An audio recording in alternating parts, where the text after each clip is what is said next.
all the properties on this map were bought by an investor, whether it was a fix and flip or a rental, and it shows exactly the percentage of ARV that they were bought at. And I'm going to show you exactly how you can make a similar map for your market. So pretty much what this map shows is any property that I've come across in the Tampa or St. Pete market that's been bought by an investor, whether that's for a fix and flip or a rental, and it shows exactly the percentage of ARV that it was bought at. Now, the reason this is helpful is because let's say I get a property over here in this neighborhood, right? Let's say I get a property right here. Now, off of quick glance, I can see, okay, this was bought at 56%, 54%, 56%, 64%, and 50%. So I can pretty much see that a lot of investors are buying around that 50 to 55% mark in this area, with this one outlier of 64%, right?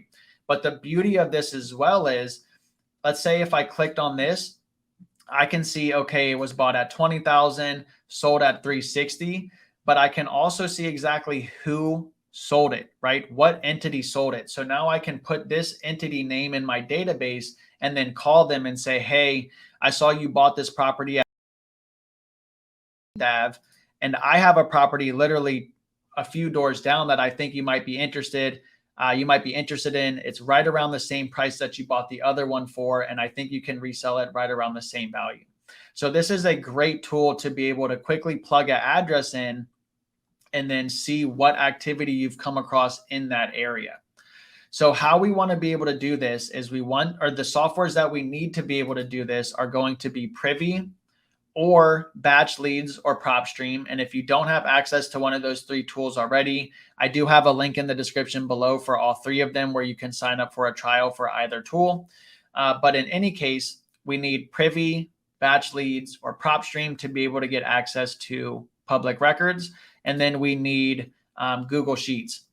And Google Sheets is pretty much just to connect all of our information to the actual map and to display any information that we want displayed when we click on it. For instance, I have address, bought, sold, percentage of ARV, the date it was sold, and then the seller and any additional entity involved, right?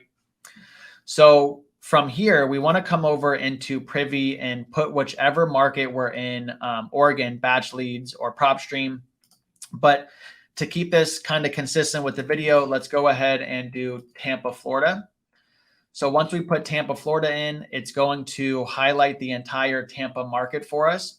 And then from here, what we want to do is click on this fix and flip button at the top. So once we hit fix and flip, it's going to show us all of the potential fix and flips, or all of the potential properties that Privy believes were fix and flipped, right?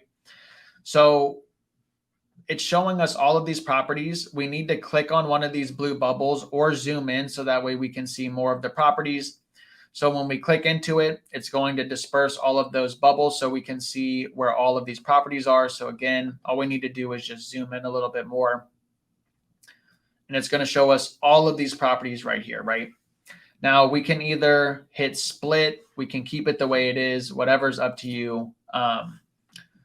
What we want to do basically is scroll through these properties and try to find which property was bought by which property was sold by an investor.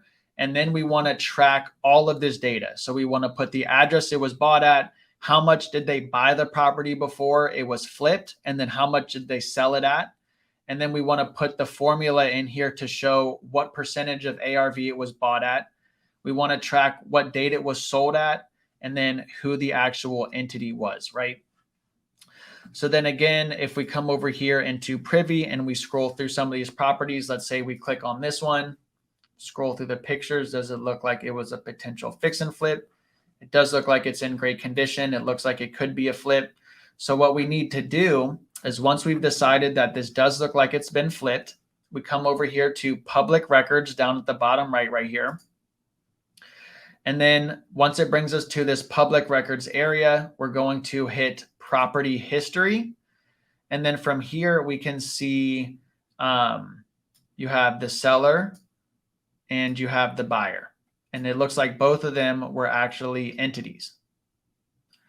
And then you can see, oh, excuse me, this was 6-7. So Yeah, okay. So it's going from left to right. I don't know why I was thinking it was going from right to left. So yeah, the buyer was wait a minute.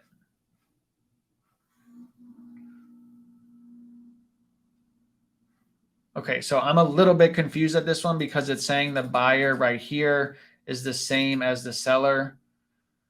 So, and it's the transaction happened on the same day. So I'm gonna have to do a little bit digger deeping on this one, or dig a little bit deeper digging on this one. So I'd go to batch leads. All right, so I would go to batch leads, and then let's go ahead and search this address in batch.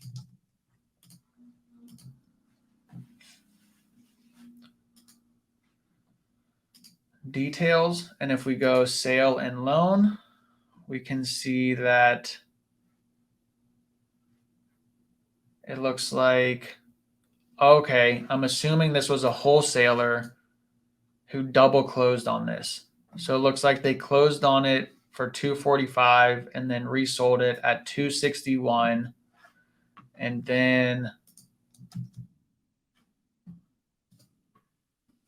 looks like it's sold at 367, and we see that right here, 367.5. I don't know why I looked on Zillow. So it was bought at 261, and then it was sold at 367.5. So what we would want to do is we would take this address, we would put it in our market area or our market data. So we would put the address right here, do street, and then it was bought at 261,850. So we'll put 261,850. And then it's sold at 367.5, 367.5. And then the formula I have is basically this number right here divided by this number right here. So bought price divided by sold price, and that gives us 71.25%. The property sold on, when did it sell? 12/6. So we'll do 12/6/2022. And then we'll put the actual seller, which was Harbor Bay Equity LLC. So then basically we'll build out this entire, we'll build out all of this for all of the properties that we come across. And once we do that, we come over to Google Maps, and let's actually see if we can start a whole new one. Maps. Okay. So we'll come over into Google My Maps. So once we're in Google My Maps, we hit create a new map. All right, so once we have a new Google Maps created, what we need to do is make sure that our Excel spreadsheet is set up to be able to pull information over into this. So if we have a lot of sheets at the bottom, what we want to do is make sure that we only have one sheet on here. And then the information that we have is going to be address, bought, sold, percentage of ARV, date sold, and then seller, and then anything else you want to include in here. And then make sure you have all the addresses fully complete over here on the left and all of this great information. And then make sure you don't have, actually to have ref is fine in there. So make sure you have addresses all set up. And then what we want to do is come over here into the untitled map, and we want to go into where it says untitled layer, and we want to hit import. Now, again, I have a test right here. This is the one that we were just looking at with all this information. So if I click into test, basically all I did was moved all of my market data information over into one Excel sheet, and that's why it's right here. So then we have test. We go ahead and select that. It's going to say choose the column to position your place marks. We want to hit address and then continue, and then address again and finish. Now you can see it's going to show us all of the properties that are in that Excel spreadsheet. And then what we can do from here is we hit this little drop down arrow. Whoops. We click this little uniform style and we can set labels to percentage of ARV. Now this is going to show us all of the percentages of ARVs of the properties around there, right? What we can also do is,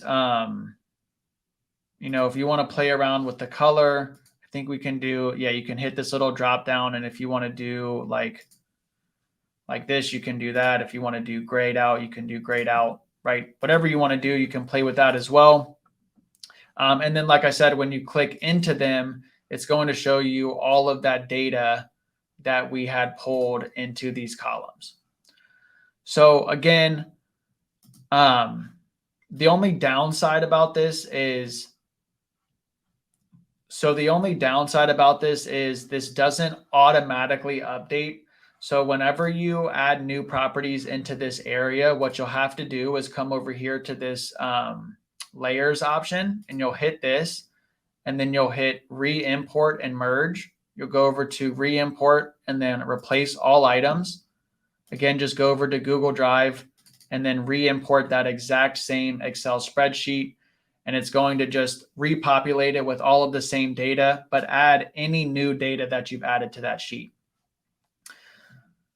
So this is how I've been able to create a kind of visual map of all of the investor activity bought properties in my area, as well as being able to quickly see the percentage of ARV that they were bought at.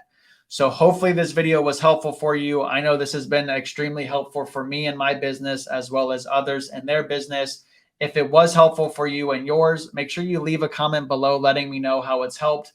And if you found this video valuable, make sure you share it with others. Hit that subscribe button, hit that like button, and I will see you all in the next video.